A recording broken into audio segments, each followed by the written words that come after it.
On the morning of January the 9th, 2017, Anthony Montwheeler, he kidnapped his ex-wife Anita Harmon near their home in Idaho. He drove 20 miles across the state border to Oregon. He ends up at a Sinclair gas station in Ontario, a small city of around 11,000 people. He prepaid for $40 of diesel gas, he bought a couple of bottles of water, and then he thanked the clerk. Now outside, it was still dark. There was quite a bitter cold in the air, and there was still some remnants of a snowstorm that came a couple of days prior. Now, according to the police records, a fuel attendant by the name of Michael McIntyre, he was waiting to fill up the truck. Inside the Dodge pickup truck, he heard a noise from the back. Anita Harmon was there in the back seat.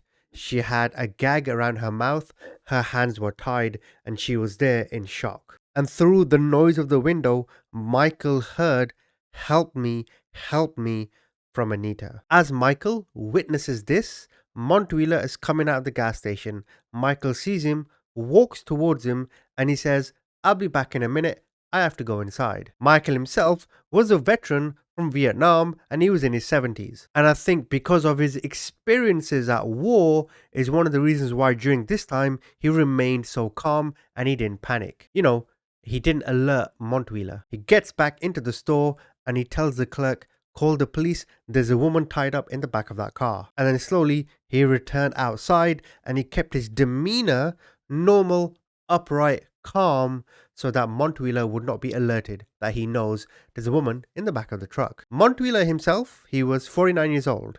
He was around 6 feet tall and he was slightly overweight. During this whole encounter, he acted as if nothing was wrong. Montwheeler was waiting for Michael to come back out, so he sat on the front seat of the truck. He had the door open, he had one leg hanging out. Now, the experiences of McIntyre at war played an important role during this moment.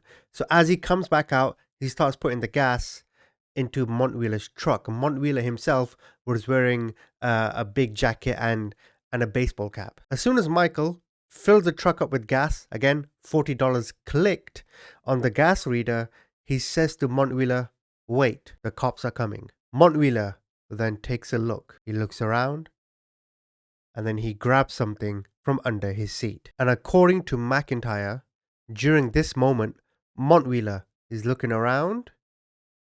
He goes down and he grabs a fillet knife and he puts it into Anita Harmon's neck, to which Michael McIntyre yelled, "He just cut her throat." During this encounter, there was a customer inside the gas station who bought a whole bunch of donuts. He starts running out to help. And when he reached the pickup truck, he told the police later on that he could see the area around Anita Harmon's jugular had all gone. The customer and Michael McIntyre, they tried to stop Montwheeler from causing further damage, but he was able to fend them off and he kept putting the knife inside Anita over and over again. Eventually, Montwheeler managed to close the door, turn the car on, and take off, plowing through the snow away from the gas station. So as he's driving in Ontario, there's like a steak place that the police, when I say steak, I don't mean police steak, I mean like an actual food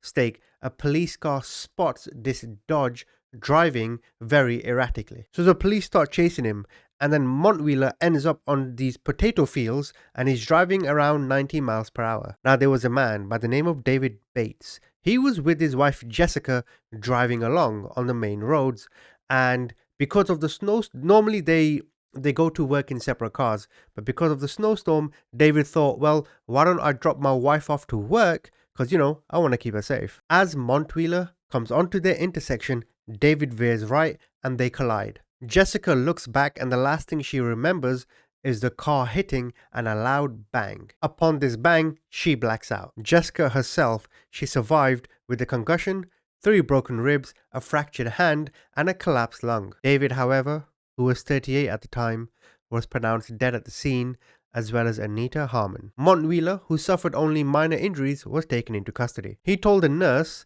that his hospitalization was due to a fall, and when the nurse said, "This can't be from a fall," he said, "Don't ask, Don't go there. I don't want to talk about it. And this is the crux of the story I am telling you. When it comes to Montwheeler, the questions remain: did the medical field let him down? Or was he just a very good con artist? There's many stories that I've told where there is a mental illness on the subject, and the authorities have tried to help and it hasn't worked, or they haven't helped enough and they are to blame. But in this case, I'm asking you, you're the judge and the jury today. Montwheeler, did the system let him down, or did he just finesse the system all along? So if you like the video, please subscribe. And also, this is a very, very rare case. So there's not that much evidence or images of Montwheeler himself and all his ex-wives that I'm about to mention. So please, the stock photos, etc. I tried my best. I do also have a second channel, and follow me on Instagram. All the links are below. Now, when the police went through his Dodge vehicle, they find a whole bunch of items.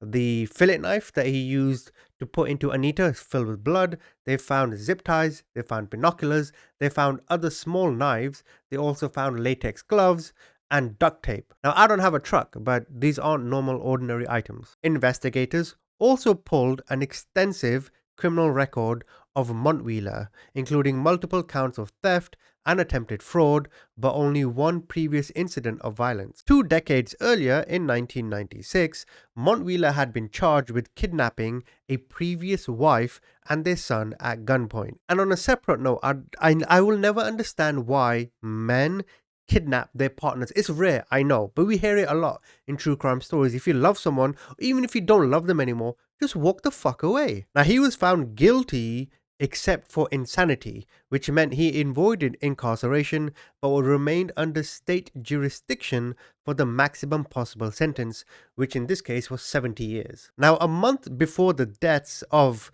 Anita Harmon and David Bates, a hearing was heard to determine if Anthony Montwheeler was insane. He was a patient at the Oregon State Hospital, which is a mental health facility. He was there, seated with his attorney in a cramped wood panel table set up to resemble a courtroom. But Anthony, when he's in front of the state review board, he told them that his insanity defense had been completely fraudulent. See, during his kidnapping trial in 1997, he told the court at the time that his insanity defense was based on him hearing voices in his head of his dead mother. And his mother's life was taken when his father shot her. At that time, Montwheeler was a small boy, so we can only imagine the psychological effects this had on him. Montwheeler then claimed that he had studied a copy of the Diagnostic and Statistical Manual of Mental Disorders and mimicked various behavioral traits. And in specific regards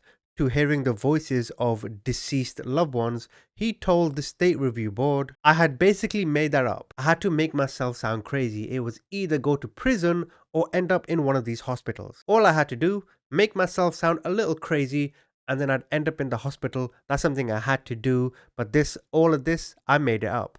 I have been using the system ever since." So you might think to yourself now, well, Anthony confirmed he was lying all along, but you can still make the case that those who do suffer from severe mental disorders, or whatever you want to call it, they have the capability of lying when it's not a lie. You see what I'm trying to say? So it's a tricky situation. Now, in terms of his parents, which I just mentioned, his mother Linny was 21 years old when Anthony was born. This was in November 1967. Now, his father, whose name was Wayne, he was a Wisconsin-born brick mason, and many described him as someone with a big personality, a big fancy talker. Others went on to describe him as a conman, a bullshit artist, someone who loved to talk with very little substance. Some people call this sophistry. I call it just being a wanker. It was said that Wayne, the father of Anthony, would be physically abusive and frequently showed signs of instability towards Anthony's mother. At one point, he got an axe and he just broke up all the family furniture and he poured paint all over the house. Another time, he was caught in the woman's clothing section watching his wife through the window of the beauty shop where she worked. Now, there's nothing wrong with looking at your wife in a, seductive way. That's the whole point. But when you go into the window and the shop and the hole, that's creepy. So in 1974, after 7 years of marriage, Linny was planning to leave him. Wayne cornered her in a parking lot in Oregon, and then eventually he had a gun and he shoots her. And once he shot her, it was reported that Wayne would go into the restaurant, come back out, into the restaurant, come back out every 10 minutes to see if she was still alive. Anthony himself was only 6 at the time, and his father was found guilty of manslaughter and sent to prison. It was also reported he was sent to a state mental hospital and then eventually died of a heart attack in 1983. And I think the interesting part of that incident is him going in and out of the restaurant. If he's trying to figure out whether she's alive or not, why not call the ambulance? Why not tell the people in the restaurant? Why not run away in a panic? The fact that he went in and out to check whether she was alive or not, that to me suggests either he was or he had some kind of mental issue, or he just didn't care at all. So now that his mother's gone, his father's in prison, Anthony Montwheeler goes to live with Teresa.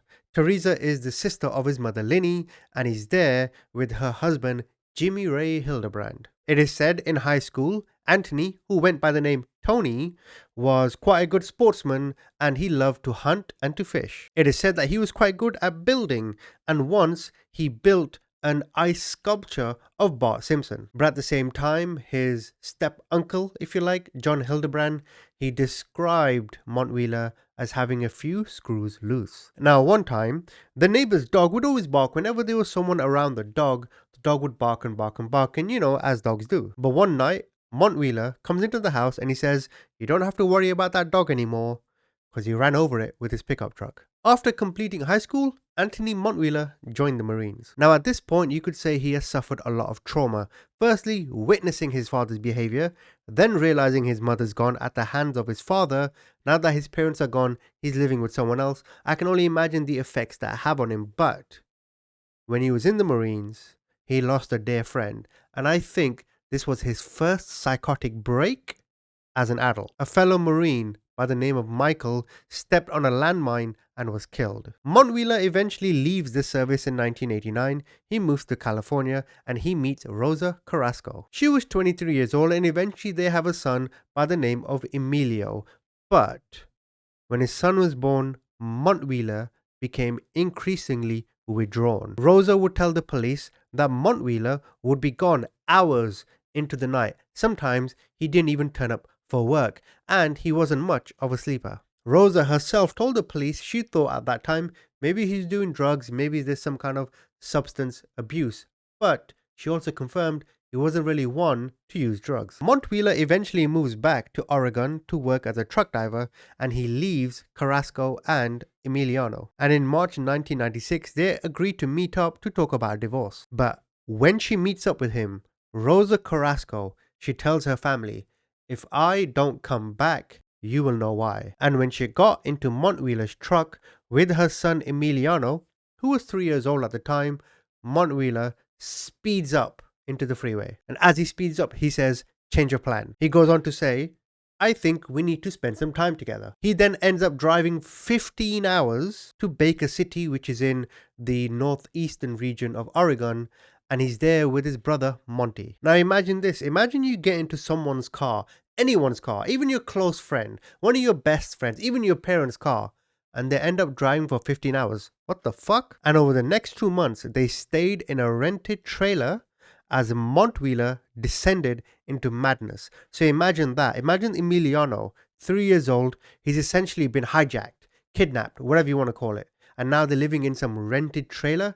This is madness. Rosa, in this trailer, she found clippings of newspaper articles which reported on men getting away with killing their partners. And Rosa recounts that there were times where Anthony would take them, he would drive to this pickup phone, he would make a call, and he would be talking to Michael, his Marine friend. And with Rosa, this was the first time Montwheeler started to act abusive physically. During one argument, he threatened Rosa with his gun that he kept in the back of his truck. Another time, Rosa reports that Montwheeler held her down and started to choke her. So Rosa eventually thinks, "I need to escape," and she tries to get the help of her brother Javier. So Javier and Rosa planned that Javier would drive up from San Diego and they would try to retrieve her and Emiliano from this trailer. And they would hope that Montwheeler's brother Monty, who wasn't in on the plan, would, try and de-escalate the situation. But everything went wrong. Javier, he calls Rosa to ask, right, are we ready? Is everything okay? And because of these phone calls, Montwheeler became suspicious. She recalls one time where Javier calls her and he goes, okay, are we ready? Are you sure you want to do this? Montwheeler speeds off in his pickup truck and then he ends up talking to himself, murmuring random things. So Rosa thinks, fuck this. She jumps out of the car and she just starts screaming for help. So Montwheeler points the gun at Emiliano's head and tells Rosa, get back in the car. He then bounds their wrists to the seatbelt and he says, if you're gonna leave me, then I'm going out in a blaze of glory. Bitch, this isn't Young Guns and you're not Emilio Estevez. So Montwheeler drives to his brother Monty's house, but when he gets there, Javier is there waiting. They get into a confrontation and Monty is trying to calm down his brother Anthony Montwheeler, knowing that he could explode at any moment, shooting a gun or something of that nature. Whilst that's going on, Rosa and her son are still in the truck. She breaks free from being tied to the seatbelt. She tries to take Emiliano to try and break him free, but he's so scared he's crawled up as he thinks his father's about to do something to him. So Rosa panics and she says that she had to make a quick decision and she left her son in the car. It was a chaotic scene and at one point, Anthony Montwheeler rammed his truck into Javier's car. So with this, Rosa runs into Javier's car. Javier gets into the car and he tries to escape through a neighbor's backyard while Anthony Montwheeler runs back into his truck, grabs his gun and grabs his son. While all this is going on, the police were alerted. The police run to the scene. They fired a series of warning shots and then they light his pickup truck on fire. And then Jim Hildebrand, who was the sheriff's deputy, came to help. He was there to help calm him down. And after 10 hours, Montwheeler surrendered. Hildebrand says that Emiliano during this time wet himself many times. When Montwheeler surrendered, he's sitting there and he's just staring into space and he is saying, they can't take my boy, they can't take my boy. And after the trial, Montwheeler, who was 29 at the time, was sent to the state hospital. Now what's interesting, the state hospital he was sent to was the same one used to film One Flew Over the Cuckoo's Nest. And according to medical records, Montwheeler experienced auditory hallucinations and he endorsed some paranoia while he was in the hospital. In this hospital, he seemed to settle in very well eventually. In fact, he became a loan shark and he would sell CD-ROMs full of pornography. A psychologist said that the staff at the hospital found it a great challenge to try and keep up with Anthony's commerce activities. But then 2 years into his stay, he incited a riot inside the ward. Now in 2005, Anthony Montwheeler, he met Katie Gill, who would become his third wife, in a welding class at Treasure Valley Community College. The couple ended up having 2 kids and Katie lived with her parents while Anthony was living in subsidized housing for the mentally ill. Now during his time of speaking to various different psychiatrists and being in state institutions, there was a doctor by the name of Dr. Mills, and Anthony eventually requested to be outside of this jurisdiction. You remember in the beginning I mentioned that even though he committed the crimes, he was considered insane, so he was allowed to go to state hospitals and then eventually out into the public.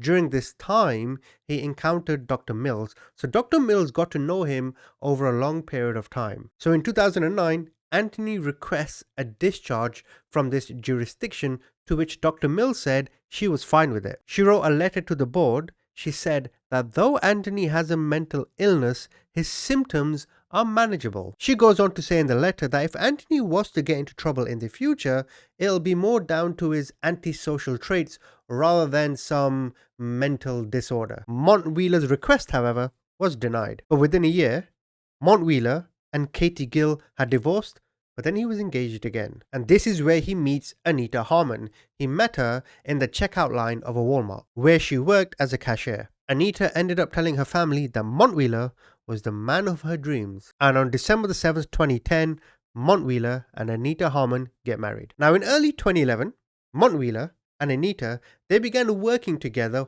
hauling scrap metal. But they were convicted of stealing $14,000 worth of scrap metal from an old couple. Anita was sentenced to 16 months in prison, while Anthony was sentenced to 2 years. And in prison, he kept up regular contact with Anita. It was said that he wrote to Anita every day and professed his love for her. Anita Harmon eventually returned home in 2013. And even though at this point she was a felon, and she's done her time, she managed to get a job at felon-friendly Dickinson Frozen Foods, which was an onion processing plant. And then in December 2016, when Anthony was released, he got a job at the same place. But this really upset Anita. See, the couple had been locked in a dispute. While they were in prison, they were going through a divorce. Clearly, those love letters didn't help. And later, Anita charged $1,700 in phone bills, loan payments, and various other Amazon items onto Anthony's card. Some of these items were without his permission. At the time of these card transactions,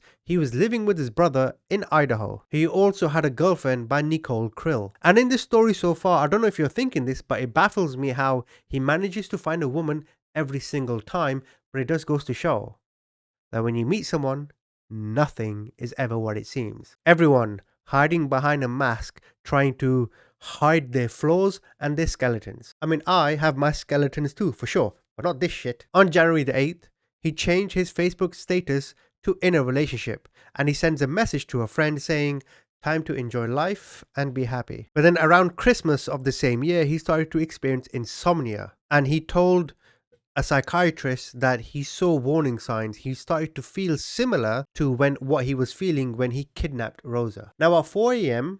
on the morning of Anita Harmon's death, Anthony wakes up and he tells his girlfriend Nicole, I'm going to my brother's Monty's house. And at 5:30 a.m, one of the neighbors of Anita's said that they spotted his car on the road. Police later found Anita's car, a Toyota 4Runner.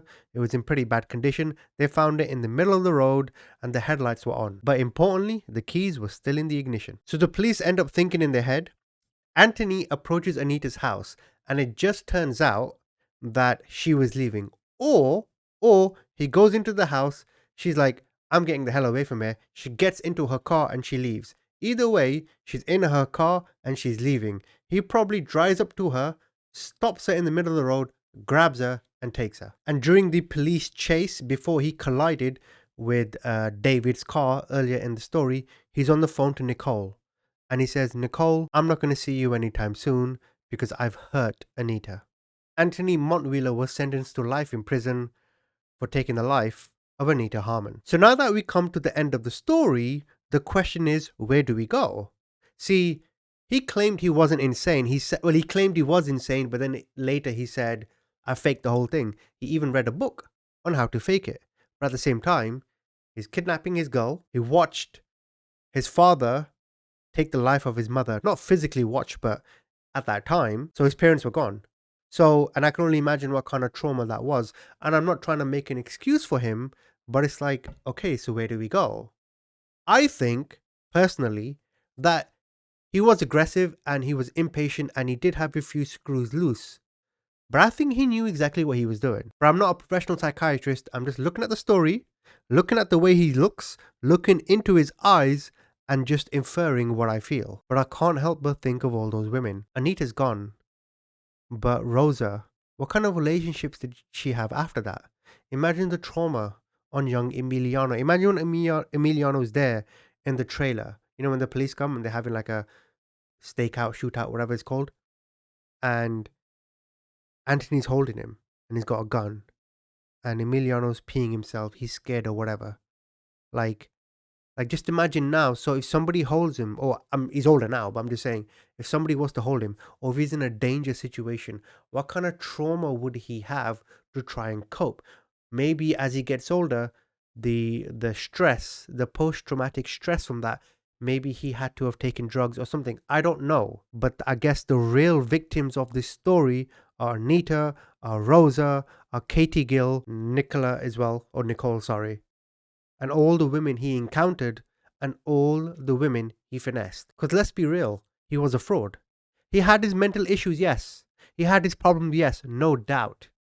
But his problems, I don't think, were chemically induced. I just think they were decision making. He was never taught, don't do this, don't do that. But for me, that's not an excuse. So why don't you guys comment? Tell me what you think.